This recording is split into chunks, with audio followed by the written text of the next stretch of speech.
आज स्टार्ट कर रहे हैं डिसेंट्रलाइजेशन। ठीक है, decentralisation term is not new for you, नहीं है ना? नहीं सुनिए ना, पहले तो इसी साल में सुनिए। क्या सुना है?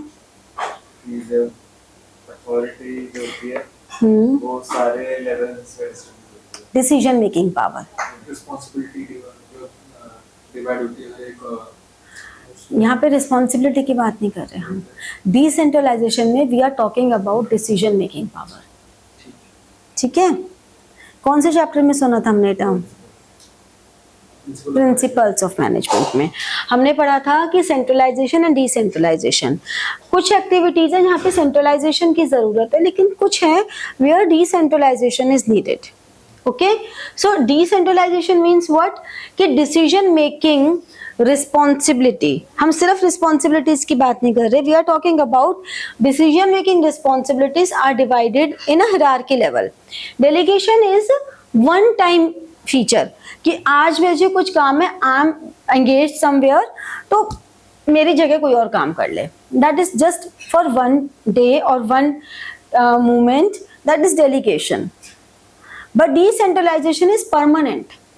When a firm wants to expand, that is called decentralization. इसलिए हम कहते हैं delegation is like this, जबकि decentralization is this and this, इस वे में वो प्रेजेंट हो रहा है, that is decentralization.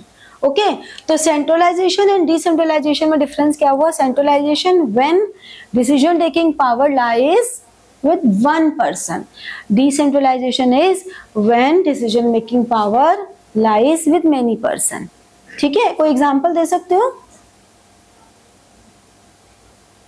जैसे डेलीगेशन में आपने श्याम को बोला कि वो कराएगा, हाँ, उसको अथॉरिटी मिली है, लेकिन अगर आपने मान लो इसे केस स्टडी दीदी को लगा रखा है काम करने के लिए और इसको कुछ और काम साइन कर दिया, मेरे को कुछ और काम साइन कर दिया, तो आपने अथॉरिटी दे दी कि वो आपका कहते वो मैनेज कर रही है, ये वो मैनेज कर रहा है, जिससे आपका बाकी का काम।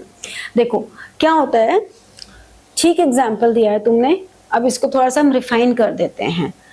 डिसेंट्रलाइजेशन और डेलीगेशन में क्या डिफरेंस हुआ? Delegation is like a manager is going out of station and और manager is stuck up with some other work.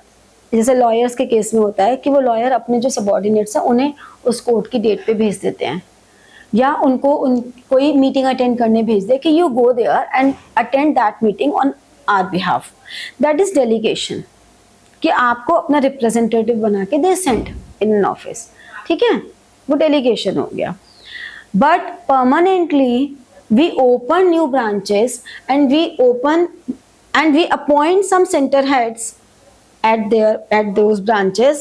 This is called decentralization because firm has given some authority of decision making to their respective centers also.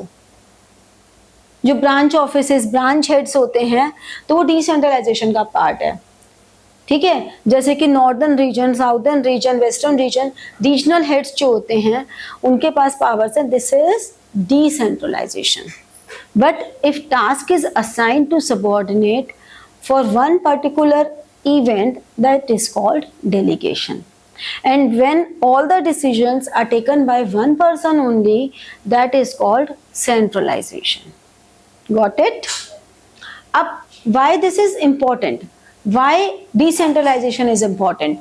So that your subordinates take initiative. उनको लगेगा ना, उनको motivation आएगा, तो उनको freedom मिलेगी जब अपने जजमेंट्स की, उनको खुद के जजमेंट्स लेने हैं, उनको खुद के डिसीजंस लेने हैं, दे फील मोर रिस्पॉन्सिबल। ठीक है, और फिर हमें डिसेंट्रलाइजेशन प्रोसेस से we are able to identify that which employee is good for our future growth, किसको हम प्रमोट कर सकते हैं, कौन इसके लिए बेस्ट है। ठीक है, तो जो हमारे सबऑर्डिनेट्स हैं उनमें एक managerial talent and future managers ready करने के लिए वो हेल्प करते हैं, क्योंकि उनको एक्सपीरियंस हो गया, दे एक्सपीरियंस्ड द सीनियर्स रिस्पॉन्सिबिलिटीज, उनको समझ में आ गया कि इस स्मॉल लेवल पे अगर हम ये काम कर रहे हैं तो लार्ज लेवल पे क्या करना होगा। जैसे तुमने जनरली देखा होगा स्कूल्स में अपने कि जो तुम्हारे सब्जेक्ट टीचर्स हैं आफ्टर सम एक्सपीरियंस उन्हीं में से कोई एचओडी बन जाते हैं। फिर उन्हीं में से कोई तुम्हारे वाइस प्रिंसिपल, उन्हीं में से फिर वाइस प्रिंसिपल प्रिंसिपल बन गया। जनरली ऐसा ही होता है। कैसे? डिसेंट्रलाइजेशन ही था, वो डेलीगेशन नहीं था, वो डिसेंट्रलाइजेशन था। कुछ डिसीजंस क्लास टीचर को दे दिए, कुछ एचओडी को दे दिए, कुछ वाइस प्रिंसिपल को, कुछ प्रिंसिपल को। तो ये पूरा प्रोसेस जो है डिसेंट्रलाइजेशन है। तो हर ऑर्गेनाइजेशन में एक हिरार्की होती है, that hierarchy is decentralisation. Okay, quick decision making, because there is no longer process and decisions can be taken fast, because हमें जो भी काम करना है वो इमीडिएटली हो जाता है। अदरवाइज क्या होता है कि हो सकता है लेंदी डिसीजन मेकिंग प्रोसेस में ये भी प्रॉब्लम्स आ सकती हैं कि जो एक्चुअल मैसेज है, जो एक्चुअल कंटेंट है वो डिस्टॉर्ट हो जाए, दे गेट डिस्टॉर्ट, बेइज्जती हो जाए, उसकी कोई इंपॉर्टेंस ही ना रहे। ठीक है, टॉप मैनेजमेंट को रिलीफ मिल रहा है। Now top management can concentrate on more productive and more important activities, so it gives a relief to top management. It facilitates growth of the organization because there is a departmental head for each department, there is a functional head for each functional department, so everyone is specialized and everyone is working towards increase in growth of the organization. Fine. So there is an easy mode for expansion of the business and better control because there is decentralization. So this can be diagnosed. एक इंसान को सारे decision लेने हैं तो sometimes decision may go wrong due to more stress. But if that stress is divided, so better control could be there. ठीक है, समझ में आया डिसेंट्रलाइजेशन क्या होता है? डेलीगेशन और डिसेंट्रलाइजेशन का डिफरेंस भी समझ में आ गया। एक बार इसको फॉर्मली बुक से कर लेते हैं। डेलीगेशन एंड डिसेंट्रलाइजेशन का जो डिफरेंस है, नेचर की बात करें तो delegation is compulsory act, decentralisation is optional. Delegation तो कंपलसरी है, अगर कोई पर्सन डेलीगेट करेगा नहीं तो they can not run an organisation. अगर मैं चेष्टा दीदी को वो काम के लिए डेलीगेट नहीं करूंगी कि आज तुम ये काम कर लो मेरी जगह, तो सारे काम अगर मुझे करने हैं तो फिर मेरे लिए तो बड़ा मुश्किल होगा। तो I need help for someone. ठीक है, बट डिसेंट्रलाइजेशन, मुझे दूसरी कहीं ब्रांच खोलनी है या नहीं खोलनी, दिस इज ऑप्शनल। जरूरी नहीं है कि मैं 4 ब्रांचेस खोलूं, वहां के सेंटर हेड्स बनाऊं, not necessary. For smooth functioning delegation is must. ठीक है, जैसे आपने लेकिन इसमें एग्जांपल दिया है कि टीचर और उनके अलग-अलग है तो डिसेंट्रलाइजेशन हुआ। हाँ, तो वो भी ऑप्शनल है। बहुत सारे ऐसे स्कूल्स भी हैं जहाँ पे टीचर्स को नहीं है इतनी फ्रीडम। जनरली जो बहुत स्मॉल स्कूल्स होते हैं, जैसे जो 5th स्टैंडर्ड तक के या किंडरगार्टन के स्कूल्स होते हैं, तो किंडरगार्टन स्कूल्स में या 5th स्टैंडर्ड तक के स्कूल्स में जो प्रिंसिपल है, principal is taking all the decisions, वहाँ पे सेंट्रलाइजेशन होता है।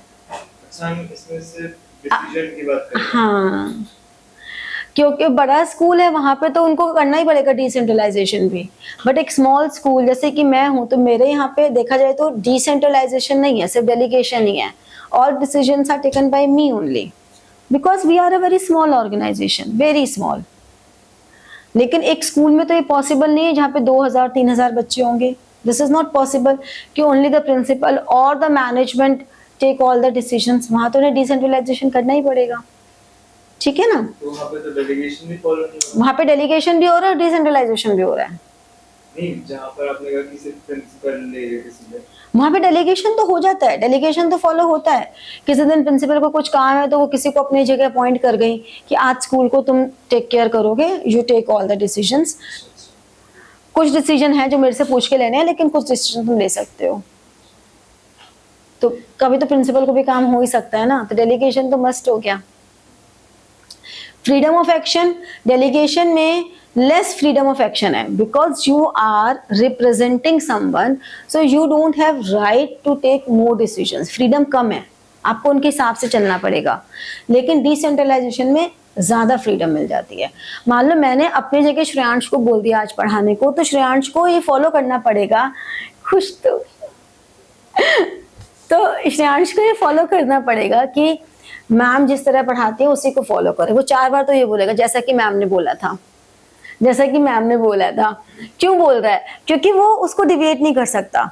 लेकिन अगर मैंने कोई सेंटर खोला और वहां का सेंटर हेड किसी को बनाया, तो उनको मैंने फ्रीडम ज्यादा दी कि भाई मुझे इस सेंटर से इतना रिजल्ट चाहिए, आप जैसे भी करो, मुझे नहीं पता। ठीक है। फिर स्टेटस क्या है? Delegation is a process followed to share task, whereas decentralisation is the result of the policy decisions of the top management. Got it? फिर स्कोप की बात करें तो डेलीगेशन का नैरो स्कोप है, वेयर एज डिसेंट्रलाइजेशन का wider है। Purpose की बात करें तो delegation decreases the burden of superiors managers and decentralisation increase the role of subordinates. समझ रहे हो? डेलीगेशन में सिर्फ सुपीरियर का फायदा हो रहा है ज्यादा तो, लेकिन डिसेंट्रलाइजेशन में सबऑर्डिनेट्स का भी फायदा हो रहा है, उनको ज्यादा ऑटोनॉमी मिल रही है। Got it? समझ में आया? So your chapter is over. नन्ना सा चैप्टर बचा था बस हमारा। ठीक है, चलो नमस्ते। तो like, share and press the bell button for getting your notifications and comment. ठीक है? Thank you.